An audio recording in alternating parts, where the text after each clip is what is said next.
पाठ 6 रच्या द्विविध संकेत रेखांचा उपयोग. ठीक आहे, रच्या द्विविध संकेत रेखांचा उपयोग म्हणजे काय आपल्याला माहिती आहे. सुरुवातीला आपण व्यंजनांमध्ये 2 र पाहिलेले आहेत. एक र कसा होता, अधोगामी असा, आणि एक कसा होता र असा. याची दिशा अशी, याची दिशा अशी. याला अधोगामी म्हणतात, याला ऊर्ध्वगामी म्हणतात. हेच पाहायचं याच्यामध्ये. याचा वापर कधी करायचा आणि याचा वापर कधी करायचा. इथून पुढे तुमचं आता कन्फ्युजन होणार नाही कोणता र कधी वापरायचा. बरं, लेखकांनी 2 र याच्यासाठी दिलेले की जेव्हा आपण असे वाक्य काढू, पॅसेज काढू, 2-4 अक्षरी शब्द तयार करू, त्यावेळेस तुम्हाला ते सुटेबल जावं. कधी कधी हा योग्य असतो, कधी कधी हा योग्य असतो. हे काढणं सोपं वाटतं, कधी कधी हा र काढणं सोपं वाटतं. त्याचे आपल्याला नियम शिकायचे. बघा त्याचे नियम काय.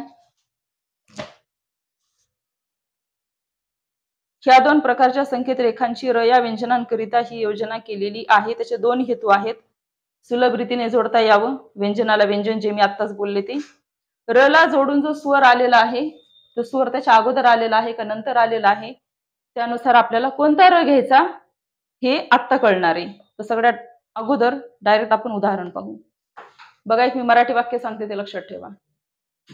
स्वर व्यंजन आपण शिकताना एक छोटीशी एक संकल्पना आपण क्लिअर केली होती. कोणती? व्यंजनांच्या अगोदर येणारा स्वर आणि व्यंजनांच्या नंतर येणारा स्वर. ही ट्रिक इथे खूप कामी पडणार आहे.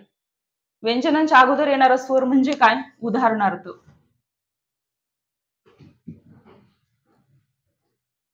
अर्क. अर्क हा काय? स्वर. रोख याच्या अगोदर स्वर आहे का? कुठे दिसतोय का? नाही. इथे स्वर दिसतोय. याला काय म्हणतात? व्यंजनांच्या अगोदर येणारा स्वर.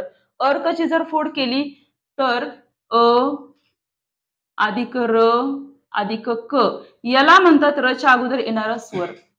याच्या अगोदर कुठं स्वर दिसतोय का? नाही दिसत. हेच इथं काम येणार आहे आपल्याला. म्हणजेच काय, तर ज्या वेळेस पहिला नियम सांगतो ह्या लेसन मधला की ज्या वेळेस रच्या अगोदर स्वर येईल तेव्हा हा वाला र वापरा, अर्क. ज्या वेळेस रच्या अगोदर स्वर नसेल त्यावेळेस हा वाला र वापरा. वहीची रेषा, रोख. कारण काय? कारण काय? हे नियम का बरं वापरायचे? तुम्ही काय म्हणणार की मॅडम हा जर काढला तर चुकीचं आहे का? हो, चुकीचं आहे. का? इथे अचा सूर देण्याची गरज नाही लागणार. आपण जर असं सजवत बसलो, आपण जशी प्रत्येक शब्दाला जर स्वर देत बसलो, प्रत्येक शब्दाला डॉट डॅश जर देत बसलो, स्पीड कधी वाढणार? स्पीड वाढणारच नाही आणि त्याला शॉर्ट हँडचा अर्थही राहणार नाही. म्हणून विदाउट स्वर शब्द वाचता यावा यासाठी हा नियम शिकायचा आहे आपल्याला. लक्षात घ्यायचं, जेव्हा डाऊनवर्ड आर तुम्ही पाहाल, अधोगामी अधोगामीच ना, अधोगामी ऊर्ध्वगामी तो अधोगामी र जेव्हा तुम्ही पाहाल शब्दाच्या सुरुवातीला, लगेच आपल्याला क्लिक होते की नक्की त्याच्या अगोदर काहीतरी स्वर आहे. 12 पैकी काहीतरी कुठला तरी स्वर आहे. पण कोणता स्वर आहे कसं ओळखायचं? प्लेस नुसार. अर्क कुठे येईल? On the line. का? अस्वर आलेला आहे. अर्क. ठीक आहे. आणि इथं तर माहितच आहे आपल्याला, याच्या आधी नक्कीच स्वर नाही, नाहीच. आपण त्याला अर्क वाचणारच नाही. हे कन्फ्युजन तुमचं दूर होण्यासाठी हे नियम शिकायचंय. ज्या वेळेस, परत वाक्य सांगते, याची व्याख्याच थोडक्यात. ज्या वेळेस शब्दाच्या सुरुवातीला र असेल, रच्या अगोदर स्वर असेल तर डाऊनवर्ड आर घ्यायचा. अर्धी हिंदी, अर्धी इंग्लिश आणि अर्धी मराठी. ज्यावेळेस शब्दाच्या सुरुवातीला र असेल, रच्या अगोदर स्वर नसेल तेव्हा ऊर्ध्वगामी अपवर्ड वाला र घ्यायचा. हा नियम इथे क्लिअर? क्लिअर. किती सोपं आहे. याचे उदाहरण दिलेले आहेत. अरब. दुसरे उदाहरण पहा. अरब आला का रच्या अगोदर स्वर, वहीची रेषा. अरब स्वर देण्याची इकडे गरज नाही, म्हणूनच तर हा नियम शिकायचा आहे. राब ही वहीची रेषा, रच्या आधी स्वर आहे का? नाही. राब इथे घेतला अपवर्ड. त्यानंतर दुसरं उदाहरण दिलेलं आहे पुस्तकामध्ये. आरोप, रोप. आरोप रच्या आधी स्वर आलेला आहे. आरोप इथे स्वर द्यायची गरज नाही, इकडचा देऊ शकता. तरी पण याला रोप नाही वाचायचं, इकडे स्वर दिसत नाही पण असतो का, तो डाऊनवर्ड आर घेतलेला आहे म्हणून इथे स्वर असतो. आरोप आज का बरं वाचायचा, फर्स्ट प्लेसला आहे. फर्स्ट प्लेसला आहे म्हणजे तर आ असेल, ऍ असेल किंवा औ असेल. पण आपली मराठी भाषा आहे, कळतं आपल्याला, औरोप शब्द नसतो किंवा आरोप पण नसतो, आरोप असतो. ठीक आहे. रोप, किंवाची रेषा, रोप. ठीक आहे. हा नियम इथं पहिला नियम क्लिअर. शब्दाच्या सुरुवातीला आर असेल, आरच्या सुरुवातीला स्वर असेल तर हावाला घ्यायचा. शब्दाच्या सुरुवातीला आर असेल, सुरुवातीला स्वर नसेल तर हावाला घ्यायचा. नियम क्लिअर. दुसरा नियम पहा. दुसरा नियम सांगतो, काही शब्दांचा गट आहे, या शब्दांचा गट आहे तो लक्षात घ्या काय असेल. च, छ, ज, झ सगळे एकसारखे दिसणार हे. ट, ठ, ड, ढ. त, थ, द, ध. व आणि य, व आणि य. एक लक्षात आलं का बरं हा गट कशा पद्धतीचा आहे. सगळा गट कसा आहे, च, छ, ज, झ, ट, ठ, त, थ, द, ध, व आणि य. म्हणजेच याच्यामध्ये एकही कर्व स्ट्रोक नाही. म्हणजेच काय, याच्यामध्ये एकही कर्व स्ट्रोक नाही आणि होरिझॉन्टल पण नाही. क, ख, ग, घ नाही, म, न नाही.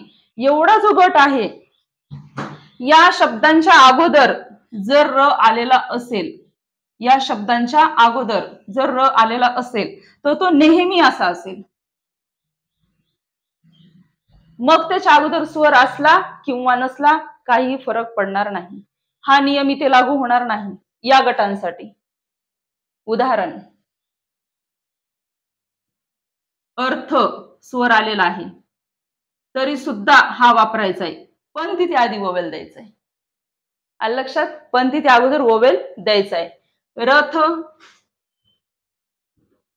किंवाची रेषा, र, थ इकडे स्वर द्यायचा आहे. इथे मात्र स्वर देणं मस्ट आहे, द्यावाच लागेल. हा जर स्वर नाही दिला तर आपण त्याला रथ वाचू, रथ. इथे जर स्वर नाही दिला तर आपण त्याला काय वाचू, रथ. हा नियम, या नियमाला अपवाद आहे.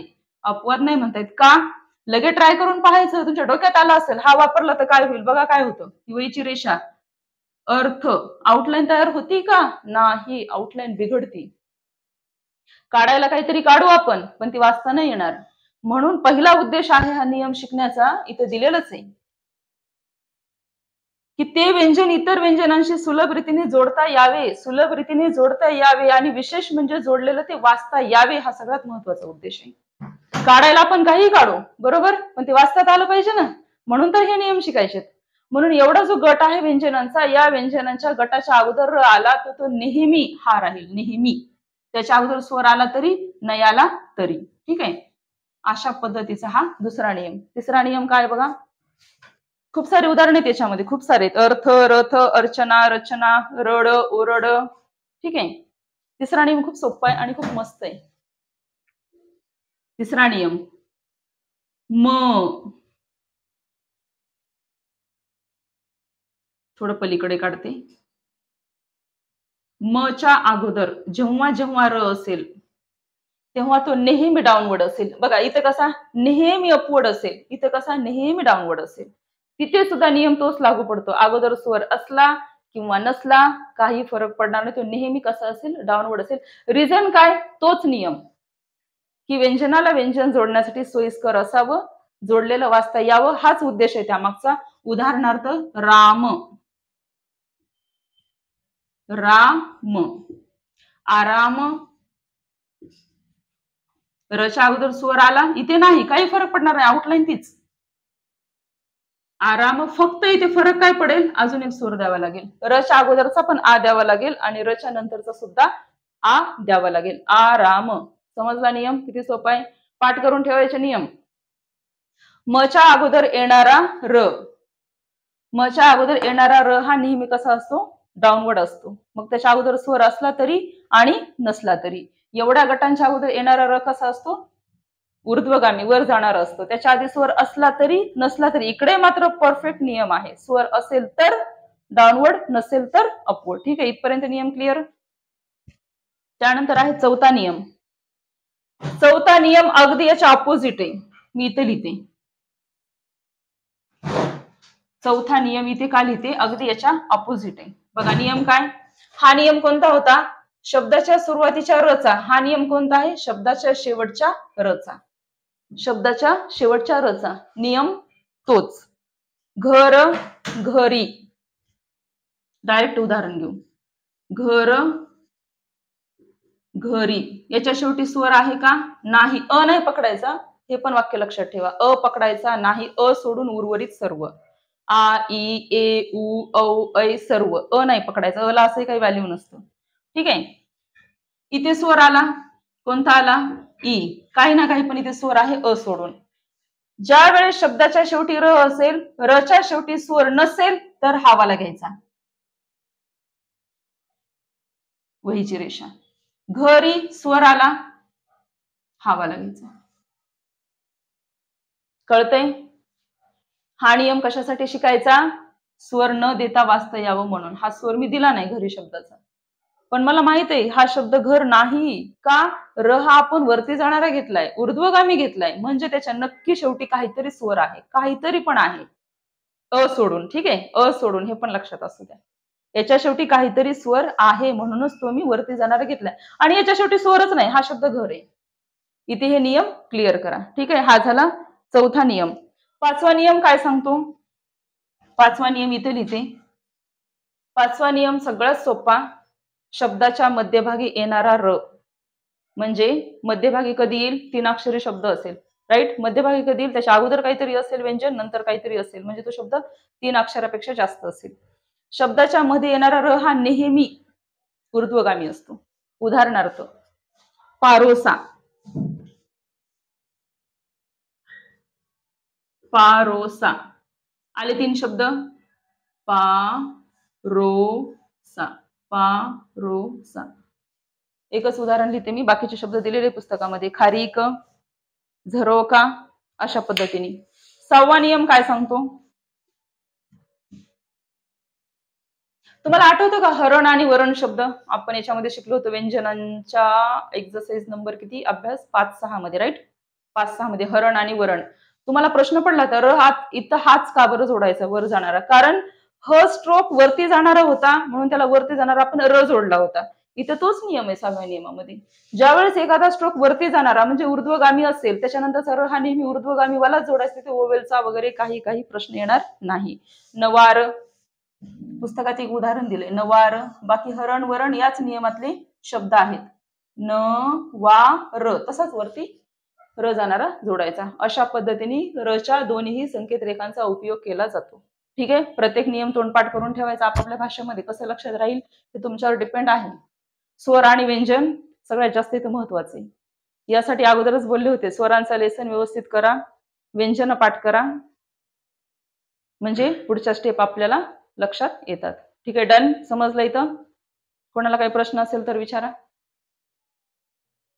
कोणालाच नाही, डाऊट येणारच नाही, राईट.